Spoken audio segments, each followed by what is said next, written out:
sport in US, the way they do everything, the way they in Europe, and I said, we can do this in Nigeria. And that's the main reason I came back to Nigeria, that, this is I want to help. But when you are trying to help and somebody is saying, that one, it gives me much concern, and I hope that I keep my finger crossed, and I hope that we can go forward from here. We are 170 something millions in Nigeria, and I see Bahamas, I see the Americans, I saw what they are doing, and what are we doing? We really needed to wake up and help these athletes, because if you look at athletes, they are from less privileged. So we need to help them. They are coming up, they want to run, they are putting their effort, but in Nigeria it's still for less privilege. In other countries it's for rich people that have money. Those are the people that is running, those are the people that is doing sport. But if we can do that in Nigeria, it's different, because when you see the rich, they don't want to put their kids there. We need to manage ourselves. We need to do that. So still talking about sports in Nigeria, because obviously it looks like administration is our issue here. But I look at, take for instance, the athletes and the footballers. You talked about coaches for athletes. When you bring coaches for athletes, isn't there like an imposition here? Because, pardon me, I might not understand these things, but I believe that each athlete should be entitled to pick their own coach. Or how does it operate? Each athlete have their own coaches. Okay. But when they are going to Olympics, there must be somebody that's going to head. Okay. Now, the person who is supposed to head when they are going for international meets and all that, how much understanding or knowledge do they have of these athletes that they're supposed to be working with? The athletes have their coaches. They have their workout from the coaches. When they get there, it's for them to marry what the coaches has with the athlete. They have to sit down and look at it. Now, we were speaking off camera about some of the athletes that we have today. I'm looking at the likes of Blessing Okagbare, Esther Brume, and a few others who seem to be doing their best, to do well for Nigeria. But looking at their achievements, really, these athletes, as good as we say they are today, cannot hold a torch to the likes of yourself, the Chidi Imos, the Innocent Egbunikes. So isn't it a case of us probably dropping the standards here, just so that Nigeria can remain on the world stage? No, we are not dropping the standard. The standard have already been set. Even international competition have set the standard. It's for us to meet up and surpass what they have set. That is what we're supposed to do. But the problem is, even the athletes themselves, some of them want to tell their coach what to do. Because they want to dictate to their coaches. Yes, they want to dictate to the coaches. And instead of the coaches, that I don't want these athletes to just come out now, go and meet another person. Just tell the athletes the truth. This is the way it is. This is the way it's going to be. But most of them, they don't have that strength to be able to tell them that this is how it's going to be. You should be able to tell your athlete this is how you are going to be. I've seen a coach that have given her athletes to another coach in the US because she knows that this athlete is going to get better. We need that. If you get to a stage, you know that this coach cannot take me to where I want to go. It's for you to leave the coach and go to a better coach. So basically, like we said earlier, our challenge here is administration. In order to get our sports back to the level where it ought to be and possibly surpass it. Looking at yourself, Vanilla Tupunkoya, now Omotayo, when you were starting out, and even when you had started winning laurels, did you see yourself being here today? Did you see yourself achieving as much as you have been able to achieve in athletics back then? I think I should have achieved even more than what I did.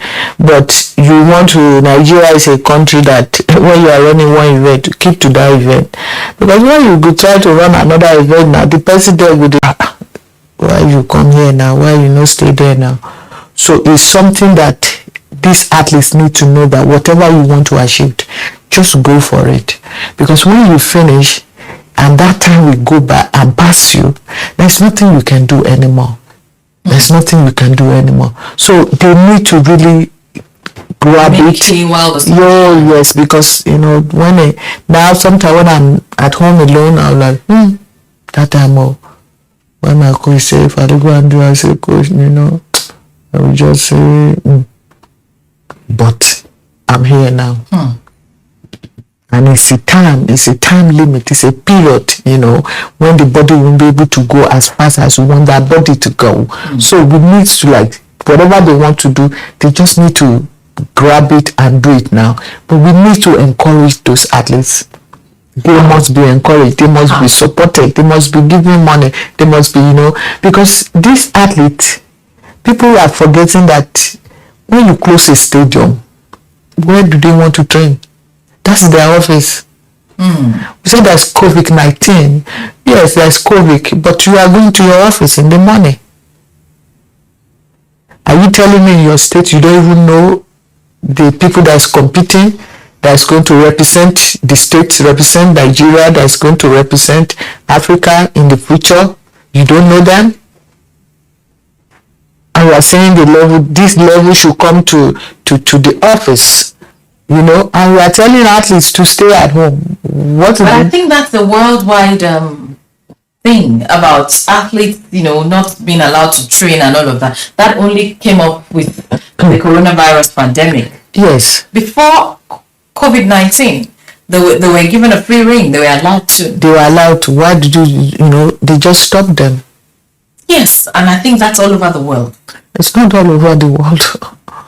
They are doing, if somebody is running 46 seconds in the 400 hurdles, and we are telling some of us to go and stay at home, that this is where their food comes from. We should have managed it very well. And if you don't know, call people that knows. They pick this athletes, let them come and train in the stadium. These people, let them go and play football here. Let's come and do this. I've seen governors, I've seen, people that are in high places, they still go out and train. They still go out and do exercise in the morning when they wake up. If that thing is good for you, the people that is doing it is good for them. That is where we get it wrong a little bit. And that gives me concern, because these athletes, they are training for this competition, and when the competitions goes, by next year, less people, Nigeria is going to be, it gives me concern a lot, because when I see people, they're supposed to be training, where they train, there's a place you cannot train there because of your knee, because of your ankle, because of your this. You cannot do it. If you do it there, it's going to hurt. But that is only thing that I have. This may concern. So better facilities should be provided. Yes. For the athletes. That's what you're saying now. Yes. Falila Ogunkoya, you're obviously a woman who's passionate about athletics. It's your first love. And we know that you have a foundation. Tell us about the Falila Ogunkoya Athletics Foundation. Our aim is to make sure that if you want to be an athlete, we are there to support you. We are there to care for you. For the one we had last year, we have given some of them, we pay some people school, some WAEC, we give some people some shoes for them to be able to train. And then people that want to go to US, we're trying to get them visa, to do WAEC. If I believe that when you travel to US or go to Europe, that will help you a lot, because when you are in Nigeria, sometimes it's very difficult, because you are living with your family. The food you are going to give to her, she's not the only one that is going to eat it. Yes. So we are trying to help the athletes, so by the end of the day, they can still be an athlete, achieve something in their life.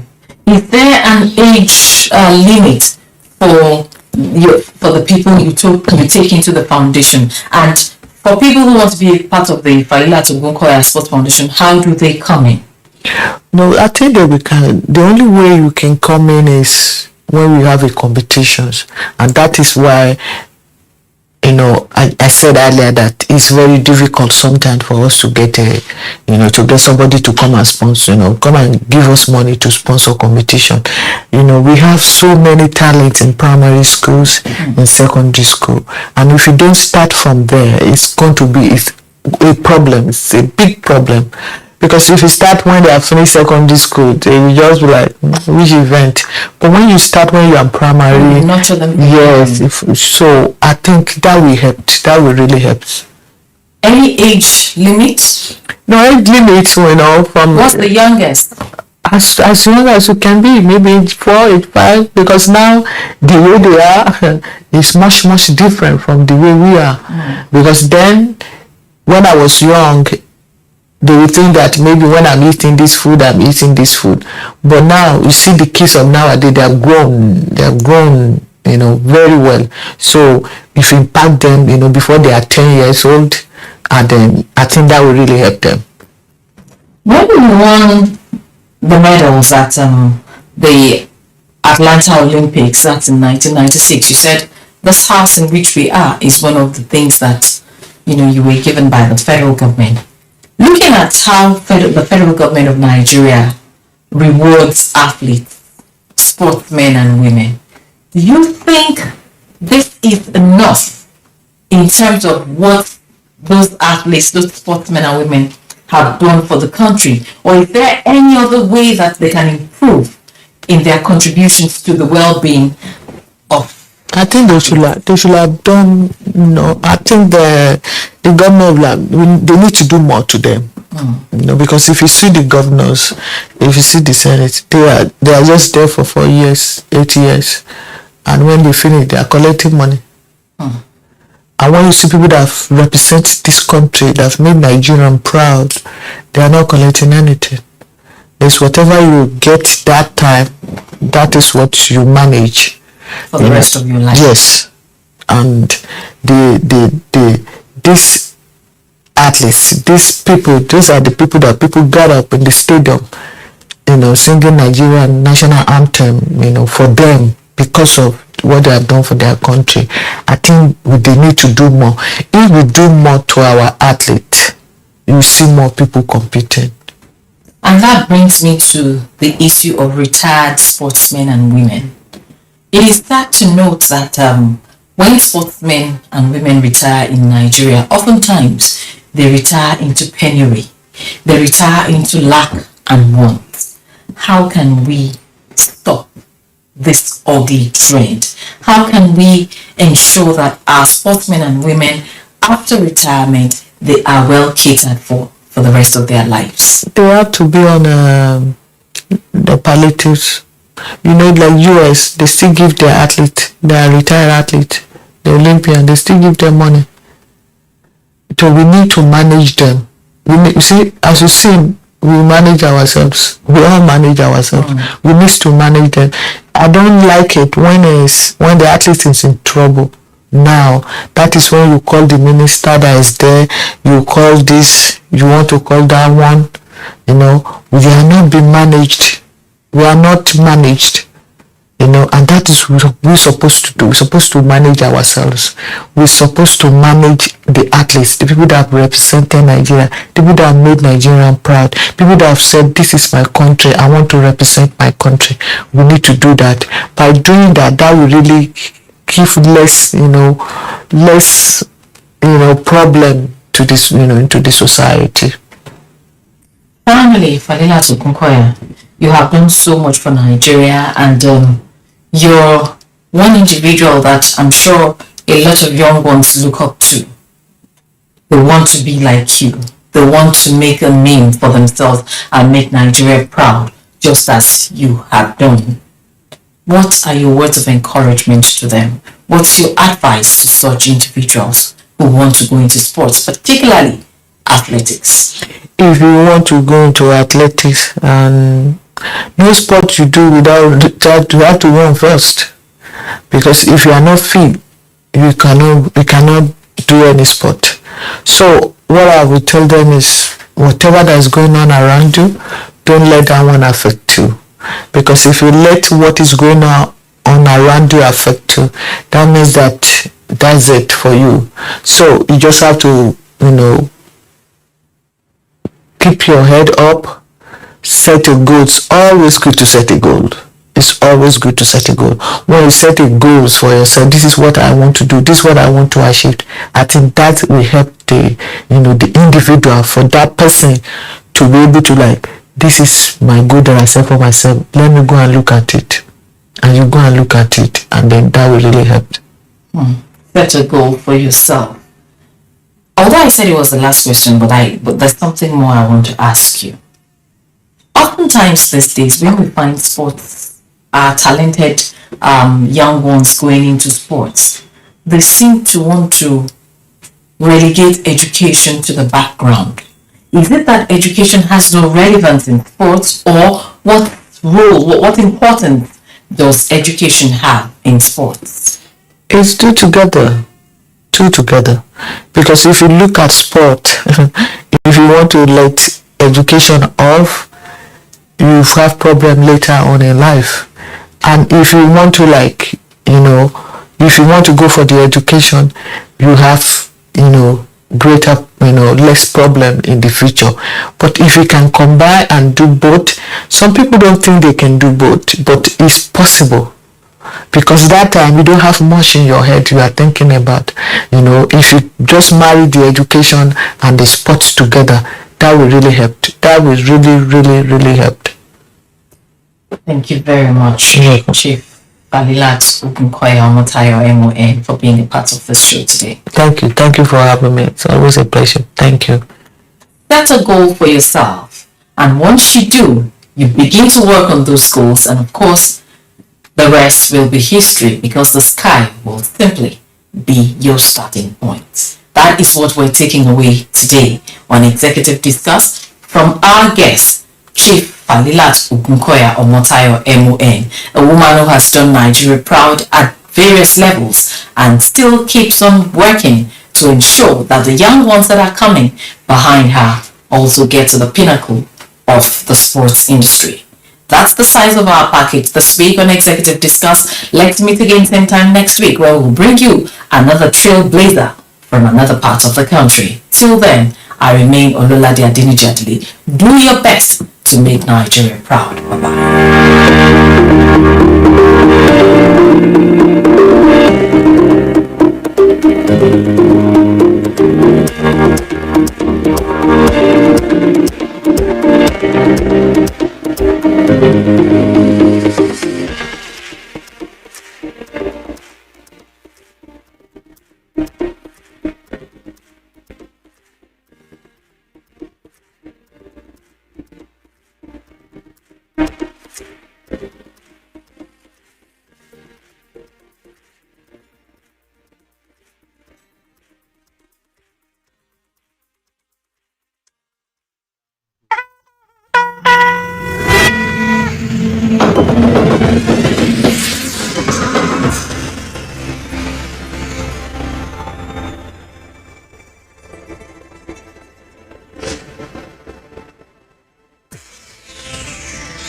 NTA, Untitled Chapter.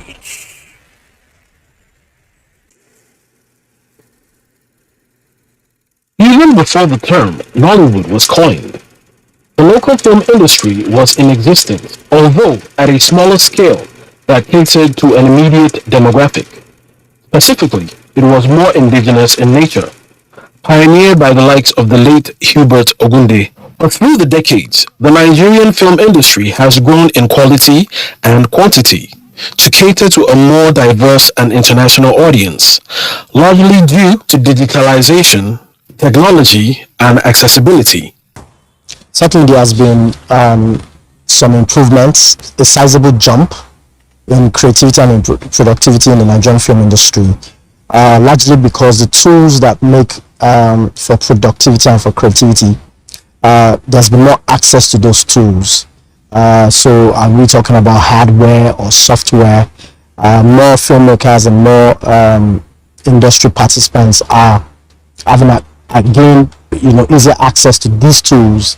For now, the people who watch Nigerian films are Nigerians in diaspora and Nigerians at home, mostly, and maybe people who have affiliations with Nigerians. But we need to then move the industry beyond these affiliations or this we watching it, or people Nigerians in diaspora watching it, to people who have no affiliations with us, to be able to see the story and appreciate the story for what it is, and not just because it's a Nigerian film. Speaking of sentiments, some critics have blamed sentimentality and nepotism as a major hindrance for improvement in the sector, where the wrong people are given the right opportunities. In every industry, anywhere in the world, people always band together.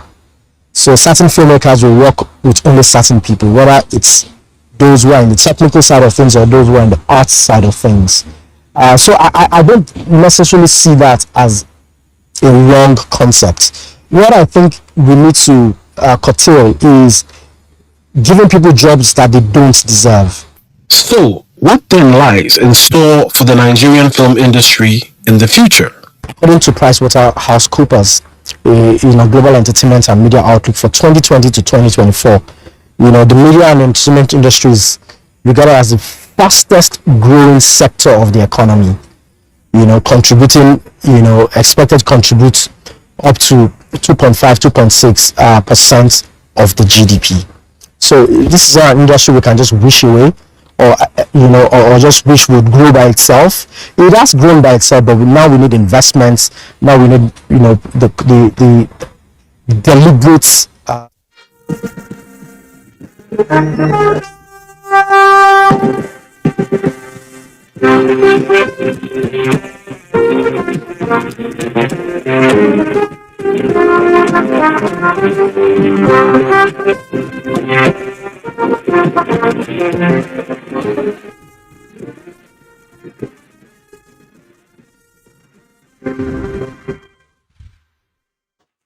President Buhari approves 24 billion naira for modular irrigation projects. Joint Nations Matriculation Board MOP examination commences across designated states. These and more on Panorama, reaching you live from Abuja.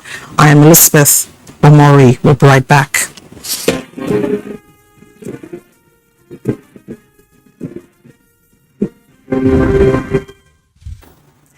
We would like to let you, our esteemed viewer, know that we will be joining our Enugu Network Center much later, but we will begin here in Abuja. President Muhammad Buhari has approved 24 billion naira for the National Agency for Science and Engineering Infrastructure, NASENI, towards enhancing its modular irrigation system. This is in furtherance of efforts at achieving food security and security in Nigeria. The Executive Vice Chairman of the agency, Professor Mohammed Sani Haruna, announced this after an audience with the President. State House correspondent Adamu Sambo reports.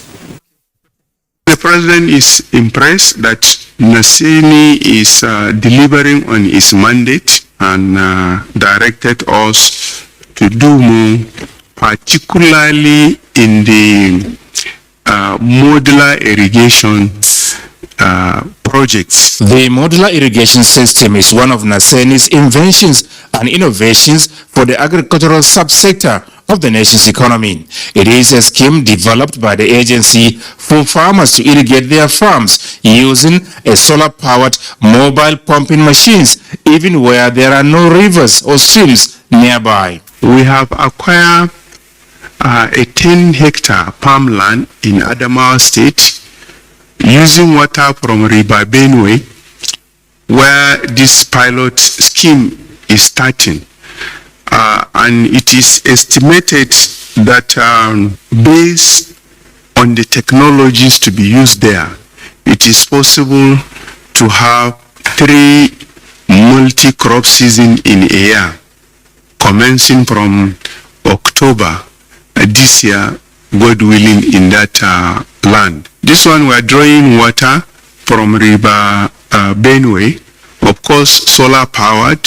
The next model is the one that you go to area where there is no river nearby, and you drill borehole to store water using solar power, also to irrigate the farm. The executive vice chairman of Naseni also spoke on the progress of the helicopter assembly initiative embarked upon by the agency in its desire to manufacture made in Nigeria helicopter that is of international standard to boost the nation's economy and help in the fight against insecurity. We assembled 2 helicopters.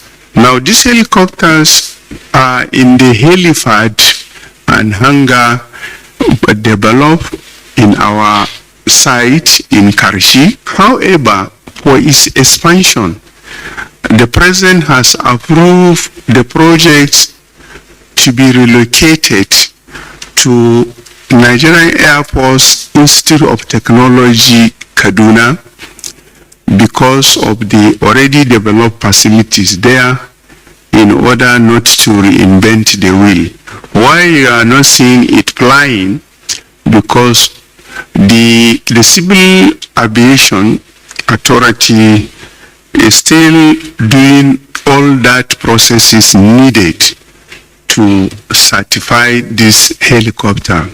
But we are going ahead not only with the helicopter but other aircraft development, because we have adequate manpower for that. Professor Haruna also takes pride in Naseni produced solar modules of highest quality from a 7.5 megawatts capacity factory in Karshi, as well as military equipment including mines-resistant ambush-protected armored personnel carrier and medium-caliber machine gun already tested by the Nigerian Army.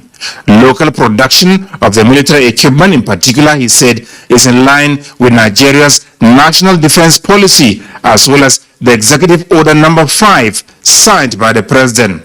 Naseni was established in 1992 with a vision to create an enabling knowledge-driven environment for local mass production of standard parts, goods and services required for Nigeria's technological advancement. From the State House, Adamu Sambo, NTA News. Let's shift attention to education. 42,000 candidates are sitting for the Joint Admissions and Matriculation Board mock exam in some states today.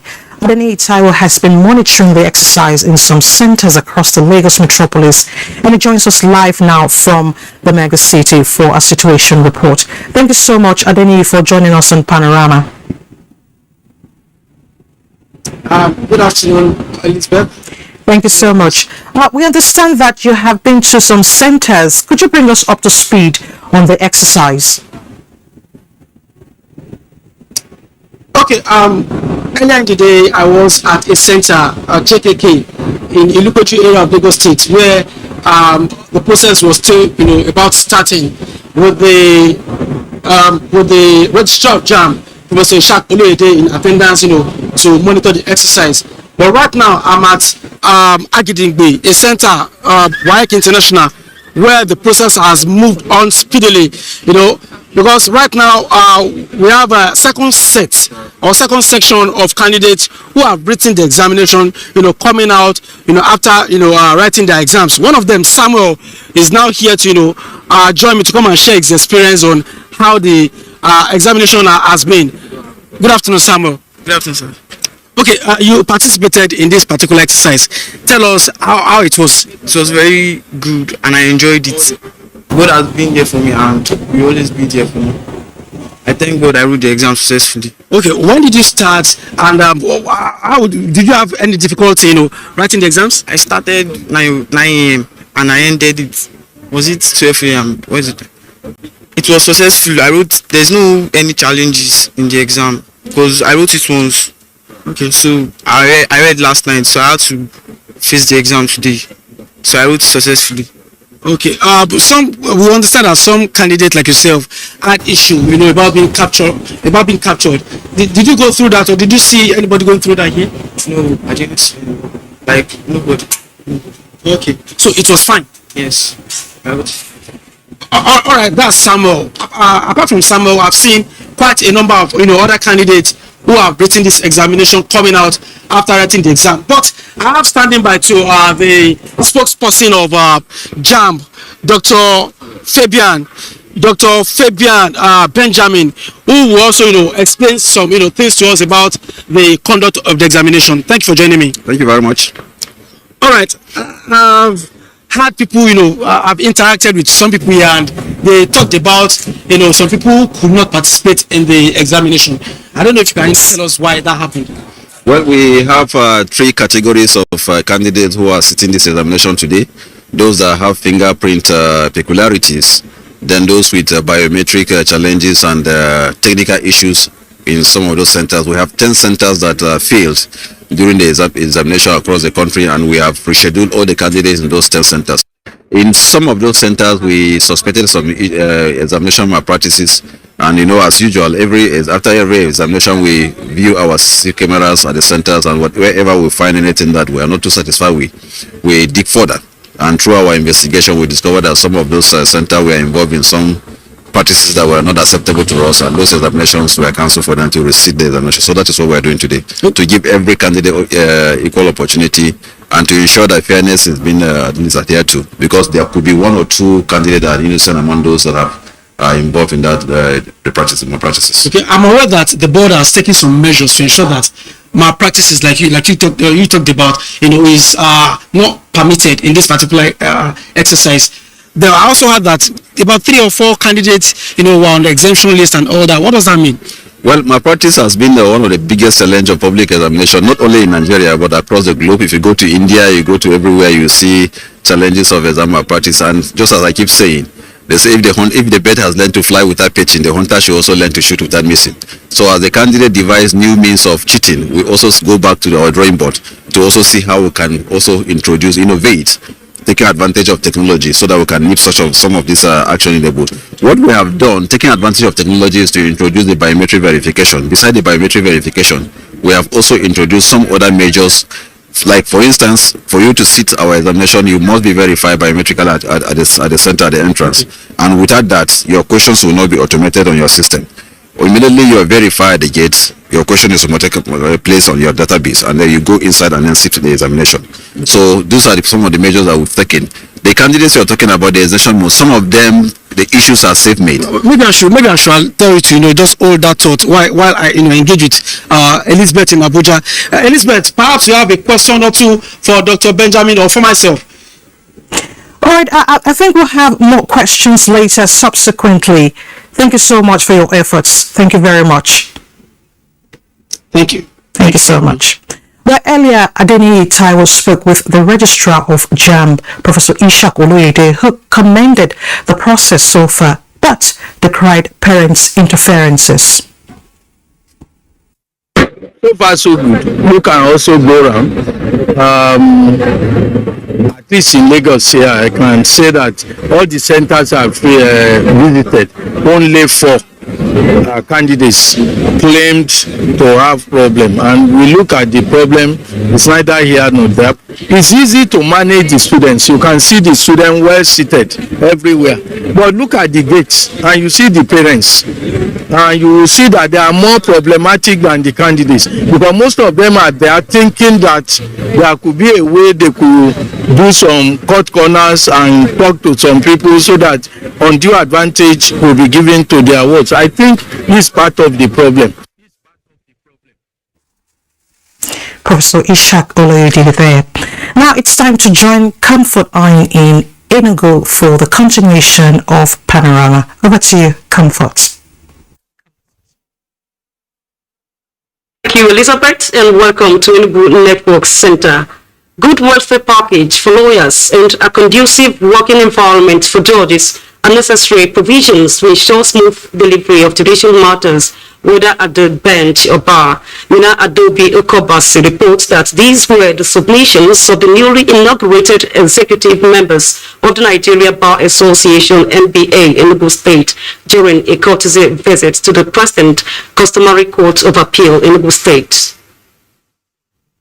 Led by its chairman, Chijike Wabara, the team said their mission to the Office of the President Customary Court of Appeal is to fulfill the tradition of every new ESCO of NDA, as well as to express their willingness to ensure they partner with the President to further the course of their profession. Our protocol is one, to inform the Lord that we are coming on board, and to also assure my Lord that we are here to work and cooperate with my Lord in making sure that justice is dispensed.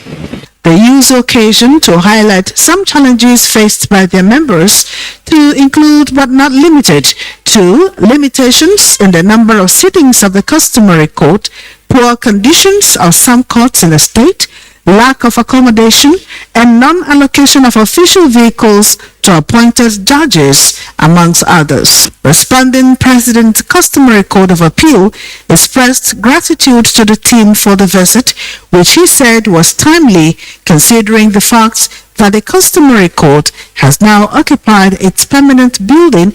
Junior lawyers are waiting to see what you will do to remedy their following economic plight.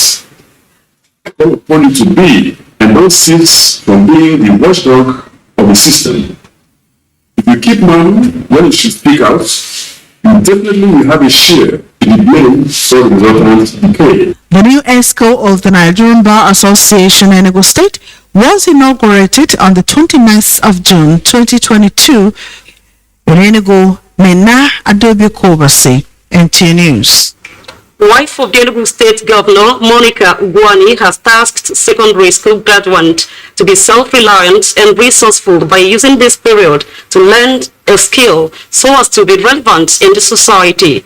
Uchenna Namile reports that the wife of the governor gave the advice during the sent forth party for secondary school graduates in Enugu State. Fourth celebration for WAEC graduates of Enugu State secondary schools drew graduates across the state. The essence of the gathering was to celebrate and empower the secondary school graduates with relevant knowledge of life. Addressing the graduates, the wife of the governor, Enugu State, Monica Ugwani, advised the students to be mindful of the kind of friends they keep to avoid distraction in their future endeavors. She stressed the need for them to be creative as well as learn relevant skills for economic empowerment. You have to go and read. Learn a skill. When you have something upstairs, that is when you will do that. The chairperson, PPSMB, Dr. Favor Ugwani, while commending the state government for promoting education system in the state, urged the graduates to be committed on the forthcoming skills acquisition program. Government have decided to gather them together to help them reorganize themselves as they are about to enter into the society. Some of the guest speakers who spoke on various topics admonished the graduates to desist from bad friends and shun social vices capable of jeopardizing their future. If you start drugs, I guarantee you will become an addict. The event featured dance, drama and special prayer for the First Lady of the state as well as graduates by the Archbishop Chibiko Onyeledu. In Enugu, Uchenna Nnamele, NTA News. Taking a break now, Panorama continues in a moment. Do join us again. The vaccine offers hope for a safe country free of coronavirus. I urge all state governments, traditional and religious leaders to take the lead in the mobilization effort within their environment and spheres of influence. I similarly urge all eligible Nigerians to present themselves and be vaccinated in accordance with the order of priority already mapped out at the various authorized designated centers only.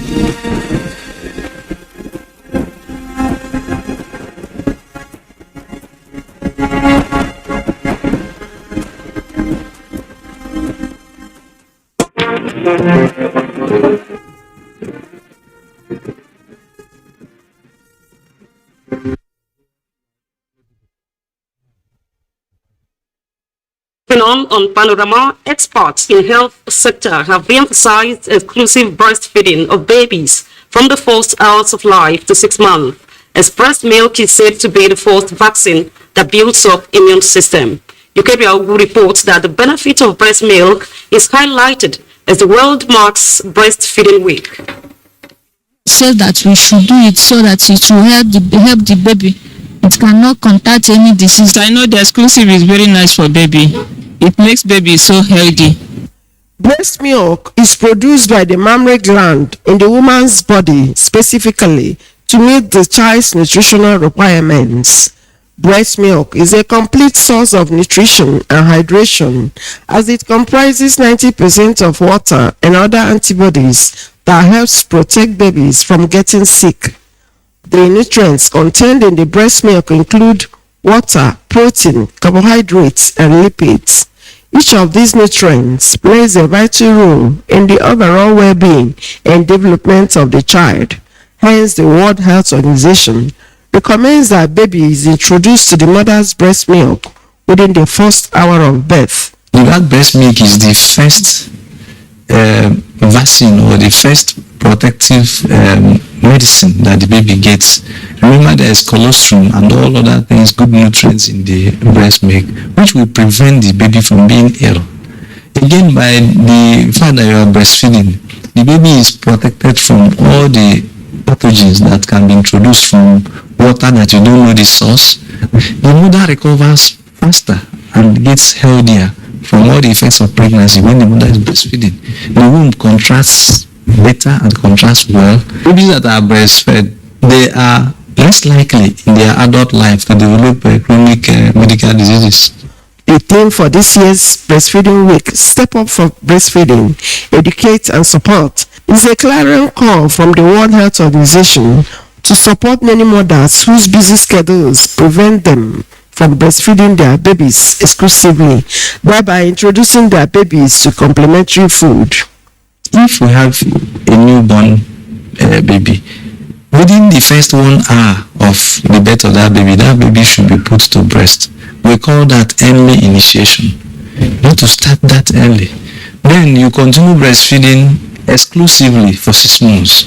You now introduce complementary feed, continue breastfeeding for 2 years or beyond.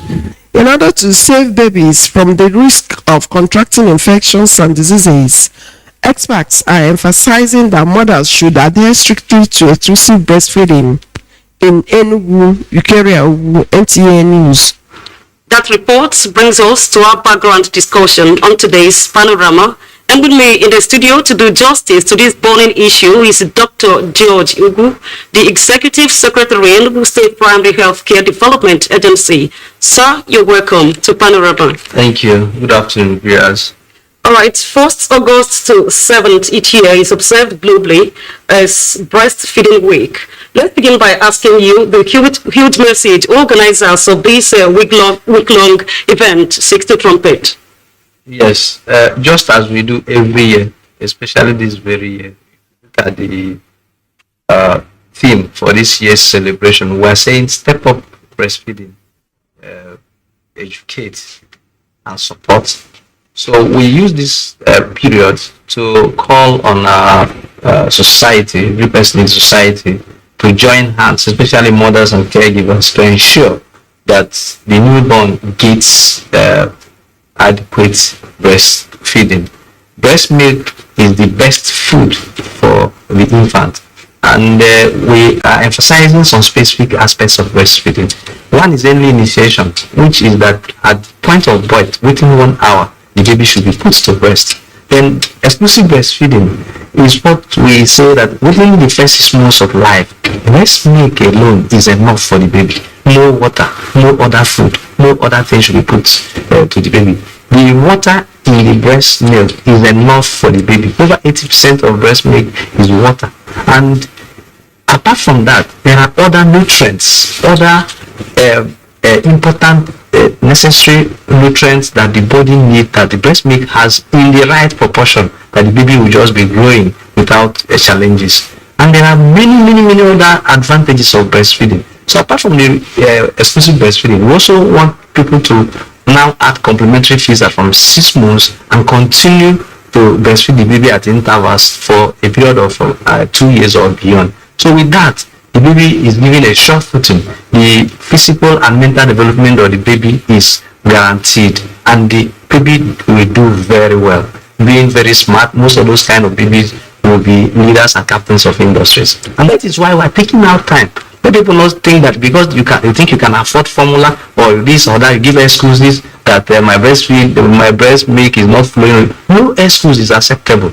With good motivation, every mother, even those who have twins, can breastfeed their babies effectively. All right, taking a look at the 2022 theme for the event, set up for breastfeeding education and support, what does it tell us, especially mothers and relevant stakeholders? Yes, we have found out that one of the main reasons why people don't breastfeed the way they should is ignorance. That's why we say educate. And so people should know. We are using this opportunity. In fact, in Enugu State, we will continue this campaign for more than 1 week. We're going to do 2 or 3 weeks so that our message will get to every nook and cranny of the state.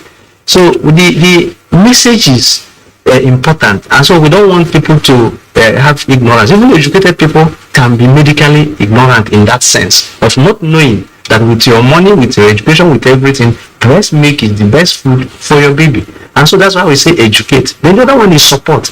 Women alone cannot see to it that children are properly breastfed. We want fathers, community leaders, all members of society, government to support. In every organization, even private sector, we should provide areas, crèches and rooms, special rooms where women will just, during working between work, they can stay there and breastfeed their baby. It is a job we owe to our society so that our babies continue to grow and bounce. Okay, sir, thank you so much for your time. I have been speaking with Dr. George Ubu, the Executive Secretary, Enugu State Primary Health Care Development Agency. Thank you once again for coming. Thank you. Ngozi Ngede has emerged the new chairman, Nigerian Association of Women Journalists, NAWOJ. And that's much we can take on Panorama. We thank you for joining us. Good afternoon.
NTA, you can't be Deutsch. Although social media as a channel of communication is inherently harmless, it becomes harmful and damaging when used without discretion and thoughtfulness. Bad social media users spread rumors and fake news without verification. But good social media users stop, reflect, and verify information before sharing it. Be a good social media user. Stop the spread of fake news. Verify the authenticity of your source and use social media responsibly for a better Nigeria. This message is brought to you by the Nigerian Television Authority, NTA, in collaboration with the National Orientation Agency.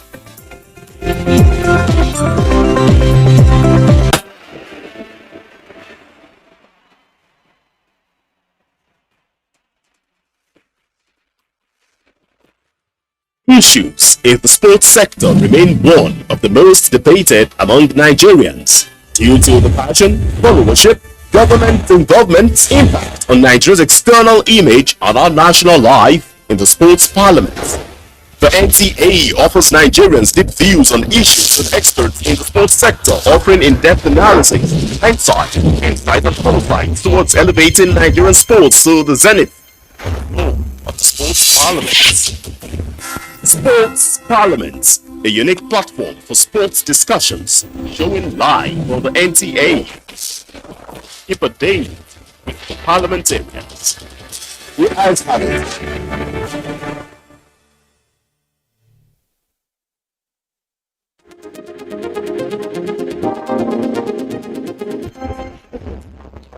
Is a mustard seed, then nurture it, water it, grow it into that tree in your rainforest.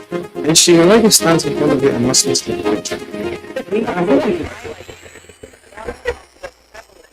Social issues in our society. There are certain things you take that is good for you, at the same time there's a bad side. Yeah.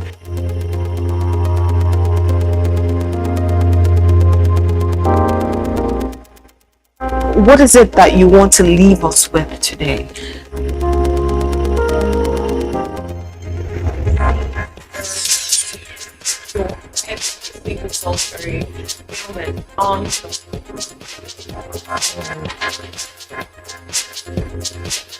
Our reality with Sky.